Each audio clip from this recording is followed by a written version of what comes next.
ஓம் சைராம், ஜெய் சைராம். என் அன்பின் பிரியமே, நீ பார்க்கும் இந்த நொடியை குறித்து வைத்துக்கொள். இந்த நொடியிலிருந்து 24 மணி நேரம் போதும். சரியாக இன்னும் 24 மணி நேரத்தில் நீ வெற்றி மாலை சூடப் போகிறாய். ஏனென்றால் உனக்கான காலமும் நேரமும் கைகூடி வந்துவிட்டது என் குழந்தையே. நீ ஏற்றிய தீபங்கள் போலவே உன் வாழ்க்கையில் நான் தீபம் ஏற்றப் போகிறேன். இன்னும் சற்று நாட்களில் நீ அதை உணரப் போகிறாய். வானத்தில் இருக்கும் சூரியனைப் போல, நிலாவைப் போல, நட்சத்திரங்கள் போல மின்னி ஒளி வீசப் போகிறாய். உன் சாயப்பா எப்போதும் உன்னுடன் இருப்பேன். எனக்கு மட்டும் ஏன் இந்த கஷ்டம்? பலவித பிரச்சனைகள் சூழ்ந்து கொள்ள இரவு முழுவதும் அழுது புலம்புகிறேனே. எத்தனை காலம்தான் இந்த துன்பமும் துயரமும்? இதற்கு விடிவே இல்லையா என்று ஆதங்கத்தோடு என்னை கடிந்து கொள்கிறாய். உன் மனவேதனைகள் ஒன்று சேர்ந்து சோர்வை தருகிறது. உன் முகம் வாட்டமாகி விடுகிறது. உன் குறைகளை அடுத்தவரிடம் சொல்ல நினைக்கிறாய். சொல்ல தவிக்கிறாய். சில சமயம் சொல்லியும் புலம்புகிறாய். உதவிக்கு யாரும் இல்லை, புரிந்து கொள்வார் யாரும் இல்லை என்று ஆதங்கப்படுகிறாய். நீ ஒரு விஷயத்தை மறந்துவிட்டாய். ஒருவருக்கு வெற்றி கிடைக்கணும் என்றால் மற்றொருவர் தோல்வி அடைய வேண்டும் தானே? இன்னும் எதுவரைக்கும் இந்த போராட்டம் என்றுதானே உனது கேள்வி? கவலைப்படாதே, வருகின்ற காலம் உனக்கு வெற்றியை அள்ளித்தரும். நீ சந்தோஷமாக வாழும்போது உன் சந்தோஷத்தில் எனக்கு பங்கு உண்டு என்பதை ஒரு பொழுதும் மறவாதே. தாங்க முடியாத கஷ்டத்தை என் குழந்தைகளுக்கு நான் ஒருபோதும் தருவதே இல்லை. தன் மகன் கண்ணீரும் கம்பளையுமாக நிற்கும்போது, தன் மகன் நிர்கதியாய் அழும்போது எந்த தந்தையாவது மகிழ்வானா? உன்னில் நானும் அழுகிறேன். தைரியமாக போ, எதையும் தாங்கிப்பார், வாழ்ந்து விடலாம். இந்த சாயி உன் பின்னாலும் உனக்கு முன்னாலும் பக்கவாட்டிலும் சூழ்ந்து கொண்டு உடன் வருகிறான் என்பதை நினைவில் கொண்டு என் பெயரை உச்சரித்து வா. அனைத்தும் மாறும். இது சத்திய வாக்கு அல்ல, சாய்பாபாவின் நித்திய வாக்கு. உன்னையே நீ கேள்வி கேட்டுக்கொள்ளாமல் மற்றவர்களிடம் உன் பதிலை தேடி அலைகிறாய். உனக்குள் தானே நான் இருக்கிறேன். உனக்கான பதிலை நான் கூற மாட்டேனா? உனக்கு இன்று ஒரு கனி கிடைத்தது அல்லவா? அதற்கான அர்த்தம் உன்னுடைய அன்பு என்பது அளவு கொள்ள முடியாததாய் இருக்கிறது. நல்ல காலத்தில் என் குழந்தையான நீ உன் பிஞ்சு கால்களை வைத்து விட்டாய். அப்பா, நான் வளர்ந்த பிள்ளையாய் இருக்கிறேனே, என் கால்களை பிஞ்சு கால்கள் என்று சொல்கிறீர்களே என்று தானே நினைக்கிறாய்? இன்று உன் மனதில் என்ன எண்ணங்கள் தோன்றியது என்று ஒரு நிமிடம் நினைத்துப்பார். உன் சாயப்பாவுக்கு நீ எப்போதும் பிறந்த பிஞ்சு குழந்தைதான். உனக்கான அனைத்தும் செய்பவர் நானே. நீதான் பொறுப்பு என்று சொல்லிவிட்டாய். உன் முழு மனதோடு சொல்லிவிட்டாய். இந்த வார்த்தைக்காகத்தான் உன் சாயப்பா காத்து கொண்டிருந்தேன். இனிமேல் உன்னுடைய அனைத்து விஷயங்களுமே நான் செய்பவை. என்னை நம்பி முழுமையாக சரணடைந்து விட்டவர்களை நான் புறம் தள்ளுவதில்லை. அவர்களுடைய அனைத்து விஷயங்களுக்கும் நானே பொறுப்பேற்கிறேன். அவர்களை காப்பதே என்னுடைய வேலை. அவர்களின் நன்மை தீமை கணக்கை பார்த்து காப்பாற்றும் தன்மையுள்ளவன் அல்ல நான். அதை வேறு ஒருவன் பார்த்து கொள்வான். அதற்கு ஏற்ப பலன் தருவான். நான் தரும் நன்மைகள் அனைவருக்கும் பொதுவானவை. எனது தராசு தட்டுக்கள் யாருக்காகவும் இறங்குவதும் இல்லை, ஏறுவதும் இல்லை. அதே போல என்னை 40 ஆண்டுகள் வணங்கியவனாக இருந்தாலும் சரி, 4 நாட்கள் மட்டும் வணங்கியவனாக இருந்தாலும் சரி, ஆத்மார்த்தமாக என்னை நோக்கி கூப்பிட்டால் உடனடியாக நான் பதில் கூறுகிறேன். உன் அப்பாவாக, அம்மாவாக உன்னை கண்ணுக்குள் வைத்து காப்பேன். சில விஷயங்களை நீ கற்பனை செய்து கொண்டு இருப்பாய். நீ கற்பனை செய்வதில் தவறு இல்லை. ஆனால் நிஜத்தில் அப்படி நடக்க வேண்டும் என்று எதிர்பார்த்து ஏமாந்து விடாதே. கற்பனைக்கும் நிஜத்திற்கும் நிறைய வித்தியாசம் உள்ளது. கற்பனையில் உனக்கு சுகமான இன்பத்தை மாயை நிறைந்த தோற்றத்தில்தான் தரும். ஆனால் நிஜத்தில் எது சாத்தியமோ, எது உனக்கு விதிக்கப்பட்டு இருக்கிறதோ அதுதான் நடக்கும். கற்பனையை நினைத்து நிஜமான நேரத்தை தொலைத்து விடாதே. எது எப்படி எப்பொழுது நடக்கும் என்று உனக்கு தெரியாது. உன் சாயப்பாவுக்குத்தான் தெரியும். எல்லாம் நன்றாகவே நல்லதாகவே நடக்கும். நீ நோய் நொடி இல்லாமல் நல்ல வாழ்க்கையை வெற்றியுடன் வாழ்வாய். இது என் பிள்ளைக்கு நான் கொடுக்கும் வாக்குறுதி. என் வாக்குறுதி என்பது என் உயிர் சமமான வார்த்தைகள். ஆதலால் அதை நிச்சயம் நிறைவேற்றுவேன். அதுவும் நீ என் செல்ல பிள்ளை. உன்னை ஒருபோதும் தனித்து விட மாட்டேன். உனக்கு பக்க பலமாய் நான் உன் அம்மாவாக, அப்பாவாக என்றும் உன்னை கையில் வைத்து என் உயிராய் வாழ வைப்பேன்.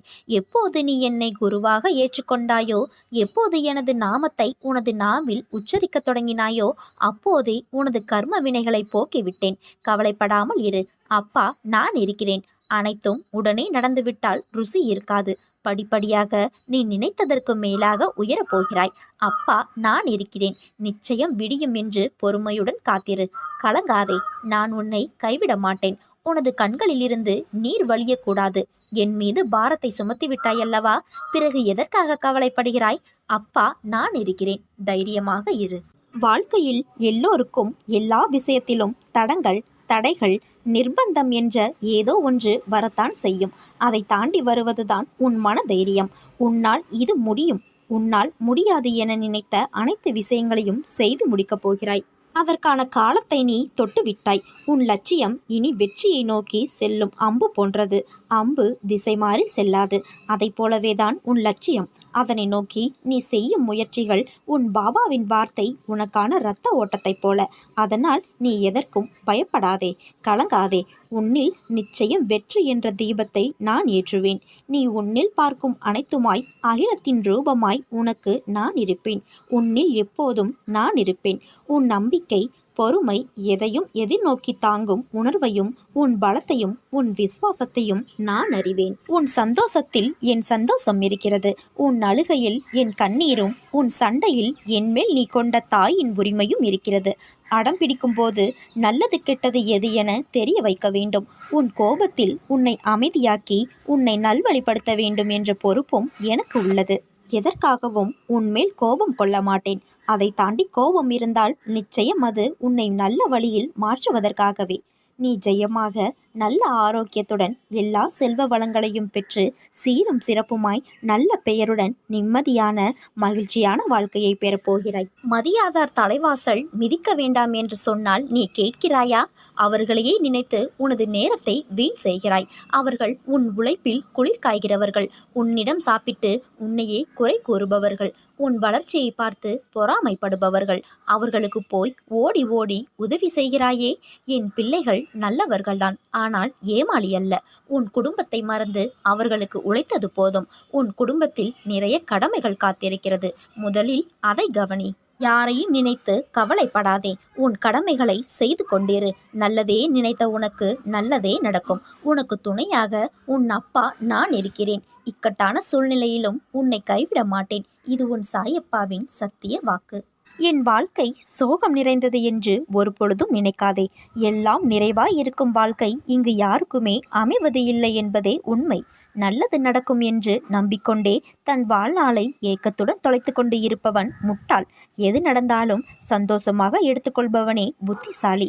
சந்தேகப்படுபவர்களை நம்பாதே, நம்புபவர்களை சந்தேகப்படாதே. வார்த்தைகளால் மோதுவதை விட மௌனமாய் இருப்பது அறிவுபூர்வமானது. இருவரில் ஒருவருக்கு ஏற்படும் மனக்காயங்களை ஏனும் தவிர்க்கலாம் அல்லவா? உலகத்தில் எல்லாம் தெரிந்தவர் என எவருமே இல்லை. எதுவுமே தெரியாதவர் எனவும் எவருமே இல்லை.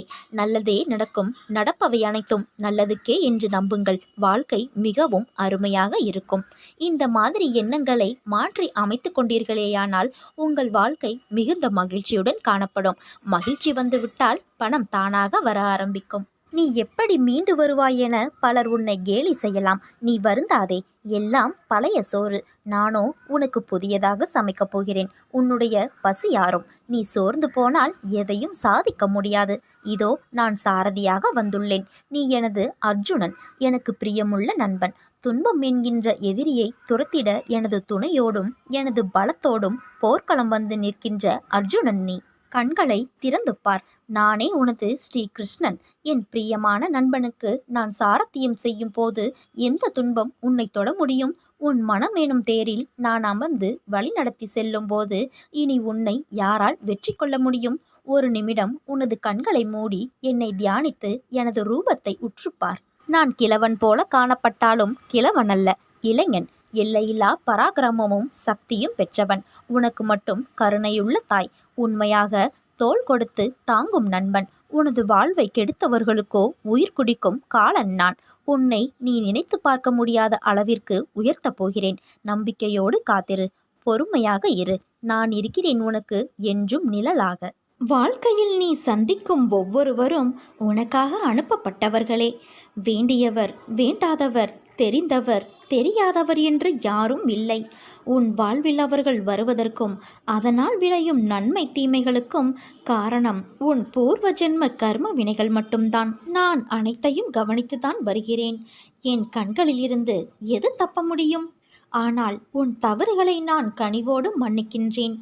ஆரம்ப காலம் முதல் நீ என் மீது உண்மையான அன்பு வைத்து என்னை உனது குழந்தை போல பாவித்ததை நான் மறந்து போகவில்லை. உன் மீது நான் எப்போதும் பரிவோடு இருக்கின்றேன். நீ என்றைக்கோ முன்னேறி வாழ்வின் உச்சத்தை தொட்டிருக்க வேண்டும். உன் பிடிவாத குணம், முரட்டு சுபாவமாகியவை நிம்மதியற்ற வாழ்வை உனக்கு தந்து விட்டது. சொர்க்கத்தை உருவாக்க நினைத்த நீ சந்தர்ப்பவாத குணத்தால் ஒரு நரகத்தை உருவாக்கி கொண்டு இருக்கிறாய். அதை நினைத்து என் மனம் பதைக்கின்றது. கெட்டவர்கள் கெடுபலனை அனுபவிப்பார்கள். ஆனால் நல்லவர்களாகிய நீங்களும் கெடுபலன் அனுபவிப்பது ஏன்? இந்த வாழும் காலத்தில் ஒவ்வொரு நாளையும் ரசித்து அனுபவிக்க கற்றுக்கொள். கவலைகளை தூக்கி எறி. எதை எடுத்துக்கொண்டு போகப் போகிறோம் என்ற எண்ணத்தை வளர்த்துக்கொள். எதையும் என் போக்கில் விட்டுவிடு என் குழந்தையே. சிந்தனையை என் பக்கம் திருப்பு. செய்ய வேண்டிய கடமைகளை மனநிறைவோடு செய். உன் எதிர்காலம் சிறப்பாக இருக்கும். இதுவரை நான் எதிர்பார்த்தவை எதுவும் எனக்கு கிடைக்காமல் இருந்திருக்கலாம். ஆனால் எனக்கு கவலை இல்லை. எனக்கு நான் எதிர்பார்த்ததை விட சிறந்த ஒன்றை என் தந்தை தருவார் என்று என்னை நீ முழுமையாக நம்பி இருக்கிறாய் அல்லவா? பிறகு என் குழந்தையான உன்னை நான் எப்படி கைவிடுவேன்? எல்லோருக்கும் வாழ்க்கையில் அனுபவிக்க வேண்டியது என்று சில காலம் இருக்கும். அந்த காலத்தில் அதை பொறுமையாக அனுபவித்துதான் ஆக வேண்டும். அதற்காக நீ பதற்றப்படாதே, பயப்படாதே, புலம்பாதே. அனைத்தையும் நான் பார்த்து கொண்டுதான் இருக்கின்றேன். விரைவில் நீ வாழ்க்கையின் உச்சத்தை தொடுவாய் என் குழந்தையே. எல்லா ஆபத்திலிருந்தும் துயரங்களிலிருந்தும் நீ முழுமையாக காப்பாற்றப்படுவாய். இது என் பிள்ளைக்கு நான் கொடுக்கும் வாக்குறுதி. நீ தனியாக நடப்பதாக நினைக்கிறாயா? நான் உன்னோடு தான் நடந்து வருகிறேன். எப்பொழுதும் உன்னோடு தான் இருப்பேன். உன் வலிகளை மௌனமாக குணப்படுத்தி உன்னை பாதுகாப்பதே என் கடமை. அதனால் நீ எதற்காகவும் எந்த சூழ்நிலையிலும் கலங்காதே. நான் எந்த தீங்கையும் உனக்கு நேர விடமாட்டேன். நம்பிக்கையோடு பொன்னான வாழ்க்கை ஆரம்பமாக போகும் அந்த நல்ல நாளுக்காக காத்திரு. அது மிக விரைவில் என் ஆசீர்வாதத்தோடு உன்னிடம் வரும். வரும் காலம் எல்லாம் மகிழ்ச்சி என்னும் சத்தம் உன் மனதில் ஒலித்து கொண்டே இருக்கும். உன் உணர்வுகள் சில்லிட்டு ஆனந்த கண்ணீர் பெருகும். இனி உன் வாழ்வில் இதே ஆனந்த உணர்வோடு இருக்கப் போகிறாய் என் குழந்தையே. இன்று உன்னை யார் உதாசீனப்படுத்தினாலும் அதற்காக உடைந்து வீழ்ந்து போகாதே. நாளை அவர்களுக்கே நீ உதவும் வகையில் வெகுண்டு எழுந்து வாழ வைப்பேன். வாழ்க்கையை வெறுக்க 1000 காரணங்கள் இருந்தாலும் வாழ்வதற்கு ஒரே காரணம் நாளை எல்லாம் சரியாகிவிடும் என்ற இறைவனிடம் உள்ள நம்பிக்கை மட்டும்தான். குருவிற்கு மட்டுமே நடந்ததும் நடப்பதும் நடக்கப் போவதும் தெரியும். அதனால் என்னை நம்பி வணங்கும் உனக்கு என் ஆசீர்வாதம் எப்போதும் இருக்கும். உன் மனம் தடுமாறிக்கொண்டு இருக்கிறது. எப்போதும் மழை பாய்ந்தபடியே இருக்கிறது. இதை அடக்கி நிலைப்படுத்தும் வழி என்ன? நம் மனம் எப்பொழுதும் எதை பற்றியேனும் சிந்தித்து கொண்டே இருப்பதால் தெளிவான முடிவுகளை எடுக்க முடியாமல் தடுமாறும். சின்ன சின்ன விஷயம் அவ்வப்போது நடக்கும்போது அதை பற்றியே பெரிதாக விரிவுபடுத்தி பார்ப்பது மனதின் இயல்பு. உதாரணமாக, யாராவது நம்மை திட்டிவிட்டால் பதிலுக்கு நம்மால் திட்ட முடியாத போது நேரில் கூனி குறுகிவிட்டு அவருக்கு பின்னால் அவரை மனதிற்குள் அதிகமாக திட்டுவது போல, அடிப்பது போல, கொள்வது போல கற்பனை செய்து தன்னை ஒரு பெரிய கதாநாயகனாக காட்டிக்கொண்டு ஒரு பெரிய கதையை பின்னிக் கொண்டு இருக்கும். பொறாமை, சந்தேகம், அவமதிப்பு, கோபம், பயம், அவமானம், பேராசை, தற்பெருமை, கட்டுப்படுத்த முடியாமல் பலபலவென பேசுதல் போன்ற உணர்ச்சிகள் நம்மை தாக்கும்போது மனம் அதிலேயே உழன்று அதில் ஏதோ தீர்வை காண்பது போல தன்னிலே உழன்று கொண்டு இருக்கும். உணர்ச்சியை கட்டுப்படுத்த முடியாத போது அதை வெளிப்படுத்தி விடுவோம். மற்ற சமயங்களில் எல்லாமே மனதிற்குள் தான் அரங்கேற்றமாகும். இதனால்தான் மனம் நிலை கொள்ளாமல் தவிக்கிறது. இதை அடக்க வேண்டும். எப்படி அடக்குவது?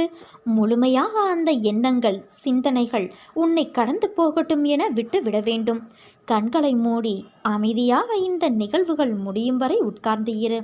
கரையான்கள் புற்றிலிருந்து புறப்படுவதைப் போல இந்த எண்ணங்கள் மனதிலிருந்து புறப்பட்டு சென்ற பிறகு மனதில் ஒரு வெற்றிடம் தோன்றுவதை உன்னால் உணர முடியும். இந்த வெற்றிடம் துவக்கத்தில் ஒரு சில வினாடிகள் வரை நீடிக்கும். இதையே பழக்கப்படுத்தினால் ஒரு சில நிமிடங்கள் தொடரும். காலப்போக்கில் நிமிடங்கள் மணிக்கணக்கில் ஆகும். இந்த எண்ணங்களை கட்டுப்படுத்தத்தான் மூக்குக்கு மேலே புருவ மத்தியில் ஒரு கற்பனை உருவத்தை கொண்டு வந்து நிறுத்தி கொண்டு அதில் பார்வையை செலுத்துவார்கள். இப்படி செய்து வந்தால் எண்ணங்கள் தடைப்பட்டுவிடும் என்பது நம் முன்னோர்கள் கண்டறிந்த உண்மை. இதை நீ பின்பற்றிப்பார். எதன் மீதாவது ஆசைப்படுதல், எண்ணமிடுதல் ஆகியவற்றாலும் மனமானது அலைப்பாயும். உன் தந்தையான என் மீது பாரத்தை வைத்தால் அனைத்தும் நாளடைவில் சரியாகிவிடும் என் குழந்தையே. உன்னுடைய மோசமான நேரம், காலம் அதை தகர்த்தெறிய வேண்டும் என்றால் மனதார ஒரு முறை தந்தையே என்று என்னை அலை. உன் மந்தமான மனநிலையை நான் தகர்த்து எறிவேன். அனைத்தும் சரியாகிவிடும்.